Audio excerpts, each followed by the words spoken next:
So I'm currently inside one of the Japanese pillboxes that house coastal guns that shot through these gun ports here. I showed you from the outside, but let me show you what the view from the inside would have been. There's a rifle hole. Just a little porthole like that. Had it neck down and slanted to keep bullets from flying in. And that would have been the view. And you see the troops landing right there on the coast. And they would have been hiding back in here. Just incredible.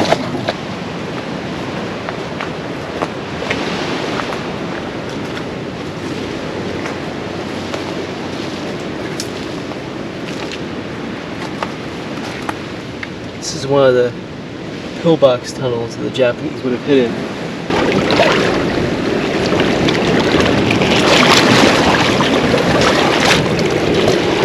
That's the front of one of the pillboxes.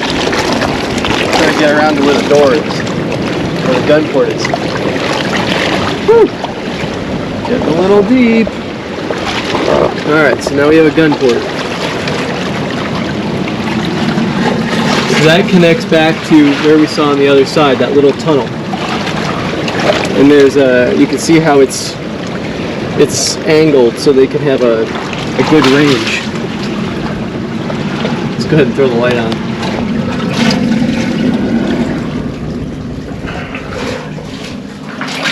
Wow, quite a large area. That would have been a nasty, miserable place to live. Let's keep going around, see what I can find.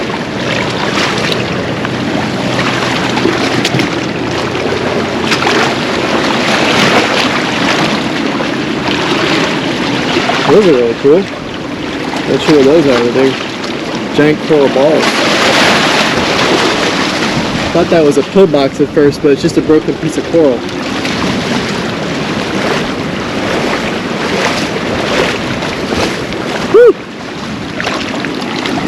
A little deep here.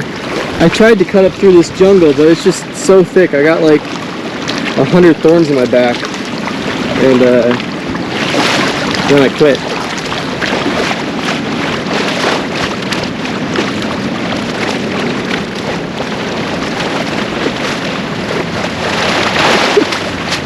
One thing I can tell you for sure is, as much as the Japanese didn't want the island invaded, the island itself didn't want to get invaded. The reef is out there where you can see it, but my goodness. To think of what these guys had to go through landing their amphibious vehicles in that surf or wading through while being shot at from places like this. Perfectly, look at that, perfectly camouflaged into the rock. It's just incredible. So here we have another pillbox. Oh my god. How did they even fit in there? That one appears to be mostly filled in with rubble. So here we have another Japanese pillbox on one of the invasion beaches. And I want you to look at this and tell me what you think the flaw is.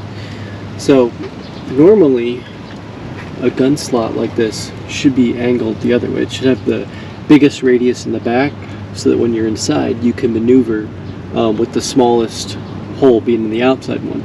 This one's what's known as a bullet catcher. Look at that. This one would just direct any kind of fire coming into it right into the interior. So maybe that's one of the problems they had. Let's go around this side and see if we can find the door. Oh wow. Super easy to get in. Nice little turn. It's about 3 foot tall in here. It's 4 foot tall. Wow. I wonder what those little boxes are.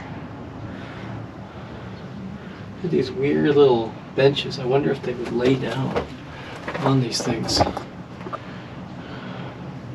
They're little concrete beds built in the wall. So we got 1, 2, 3, 4 gun ports. Kind of cool how they set it up so any kind of fire that came through that hole would be blocked by this. Any kind of fire that came through that gun hole blocked by this. So it's built like a little jigsaw puzzle inside.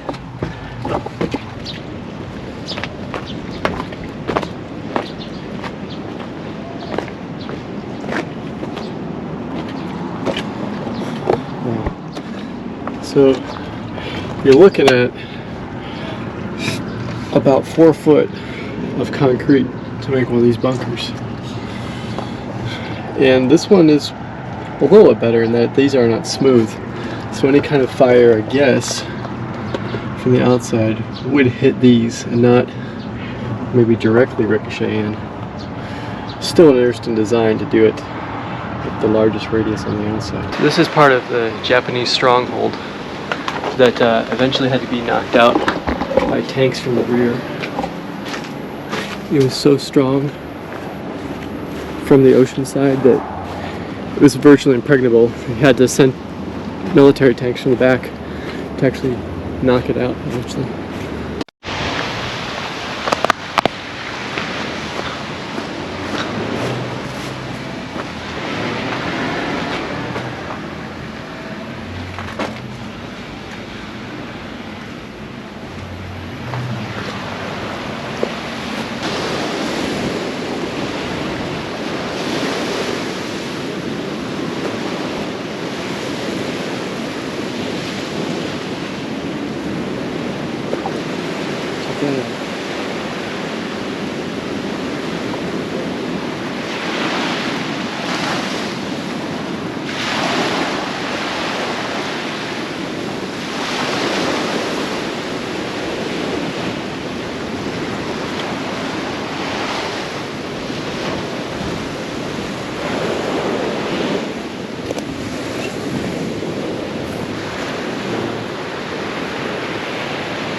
Look at that thing. Perfect.